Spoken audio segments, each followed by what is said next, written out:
আমরা পটল পনিরের রেসিপি নিয়ে চলে এসেছি। প্রথমে 5-6টা আপনারা পটল নেবেন, এইভাবে টুকরো করবেন আলু আর পটল। আদা, পেঁয়াজ, রসুন একসাথে পেস্ট করবেন। এতটা আমরা পনির নেব। একটা টমেটো কুচি করে নিয়েছি। এরপরে আমরা গ্যাসটা জ্বালিয়ে কড়াইটা বসিয়ে দেব।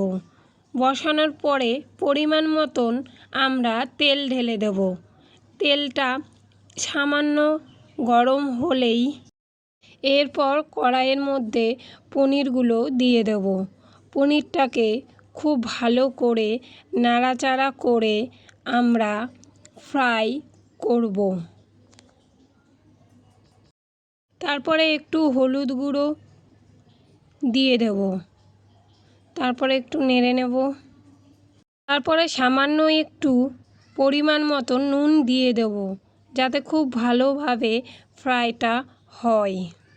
তারপরে লঙ্কার গুঁড়ো দিয়ে দেব। এরপরে খুব ভালো করে নাড়াচাড়া করে নিয়ে একটু লাল লাল করে ভেজে নেব। দেখুন আমাদের ভাজা পুরো কমপ্লিট। এবার ভাজা পনিরগুলো তুলে নেব। আপনারা এর থেকে যদি কম ভাজতে চান তাহলে ভাজতে পারেন। এরপর আমরা পটল আর আলু একসাথে ভেজে নেব। সামান্য পরিমাণ হলুদ দিয়ে দেব। তারপরে স্বাদ মতন একটু নুন দিয়ে দেব। তারপরে খুব ভালো করে নাড়াচাড়া করতে হবে 2 মিনিটের মতন। দেখুন এটাও খুব ভালো করে ভাজা হয়ে গেছে। এরপর ভাজাগুলো একটা বাটিতে তুলে নিচ্ছি।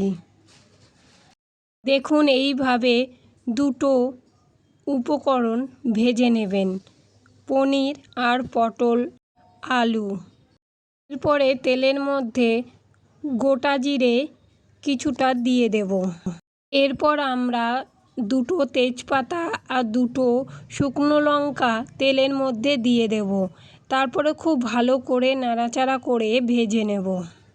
তারপরে আদা, রসুন, পেঁয়াজ একসাথে বাটা 4 চামচ দিয়ে দেব। আপনারা আপনাদের পরিমাণ মতন দিয়ে দেবেন। তারপরে খুব ভালো করে মশলাটা কষে নেব। এভাবে 2-1 মিনিট নেড়ে যাবেন। তারপরে কুচি টমেটো দিয়ে দেব। তারপরে খুব ভালো করে মশলার সাথে মাখিয়ে কষে নেব। আর একটু ফ্রাই হলেই হয়ে যাবে।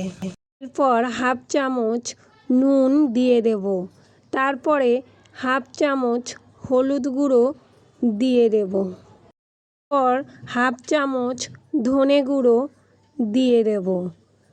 সব উপকরণ দেওয়া হয়ে গেলে খুব ভালো করে নাড়াচাড়া করে কষিয়ে নিতে হবে। মশলার যে জল বেঁচেছিল সেই মশলার জল অল্প পরিমাণ দিয়ে দেব। দিয়ে নাড়াচাড়া করব। একটু লঙ্কা গুঁড়ো লাগবে, তাই 1 চামচ লঙ্কার গুঁড়ো দিয়ে দিলাম। আপনারা আপনাদের ঝাল অনুযায়ী লঙ্কার গুঁড়ো দিয়ে দেবেন। আর 1 মিনিট ধরে নাড়াচাড়া করে নেব। দেখুন কি সুন্দর কালার হয়েছে। এইভাবে আপনারা করুন। এরপর আমরা পটল আর আলু ভাজা ঢেলে দেব কড়াইয়ের মধ্যে।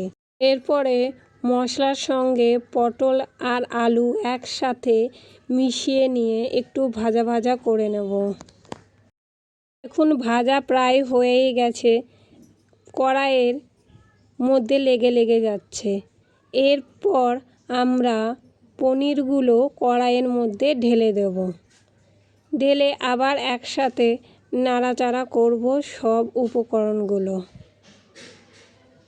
দেখুন কি সুন্দর কালার এসেছে। আপনারা করুন। ভালো লাগলে আমার চ্যানেলটিকে সাবস্ক্রাইব করবেন বন্ধুরা। সব একসাথে ভালো করে কষিয়ে নিয়েছি। এরপর পরিমাণ মতন আমরা জল ঢেলে দেব। তারপরে খুব ভালো করে নাড়াচাড়া করব। দেখুন অনেকটাই হয়ে গেছে সেদ্ধ। আপনারা এইভাবে বাড়িতে ট্রাই করে দেখুন, দেখবেন আপনাদের রেসিপিটা খুব ভালো লাগবে। দেখুন কত সুন্দর কালার এসছে। আমাদের কমপ্লিট হয়ে গেল আজকে পনির পটলের রেসিপি। তুলে নিচ্ছি বাটিতে। দেখুন কত সুন্দর কালার এসছে আর টেস্টিও হয়েছে। আপনারা করুন বন্ধুরা, দেখবেন আপনাদের খুব ভালো লাগবে। আমার চ্যানেলটিকে শেয়ার করবেন।